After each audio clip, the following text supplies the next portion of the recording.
Coptic Synaxarium, June 27, Paone 20.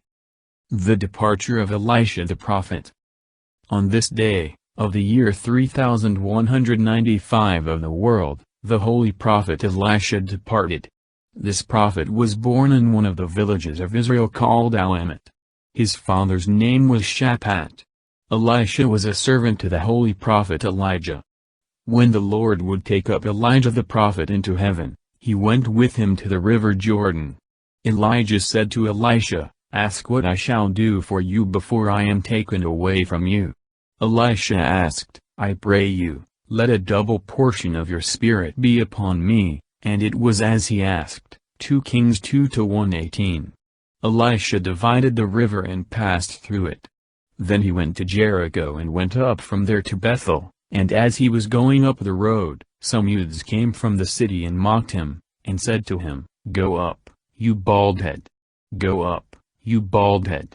So he turned around and looked at them, and pronounced a curse on them in the name of the Lord. And 2 female bears came out of the woods and mauled 42 of the youths. 2 Kings 2:23-24. A certain woman of the wives of the sons of the prophets cried out to Elisha, saying, "Your servant my husband is dead, and the creditor is coming to take my 2 sons to be his slaves." So Elisha said to her, "What shall I do for you?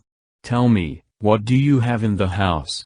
And she said, "Your maidservant has nothing in the house but a jar of oil." Then he said, "Go, borrow vessels from everywhere, from all your neighbors, empty vessels, do not gather just a few."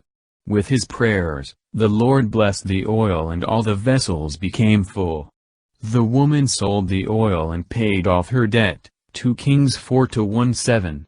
He also raised the son of the Shunammite woman from the dead. When Naaman the Syrian came to him, he healed him from his leprosy.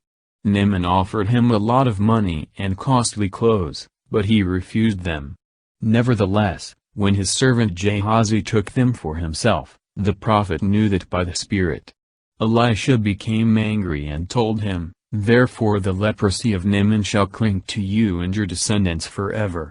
Elisha had performed many signs and miracles.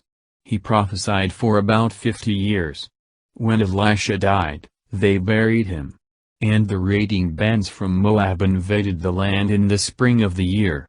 So it was, as they were burying a man, a plundering band was seen, and they cast the man in the tomb of Elisha, and when the man was let down and touched the bones of Elisha, he revived, stood on his feet, and went back to his people. 2 Kings 13:20-21. May his prayers be with us and glory be to God forever. Amen.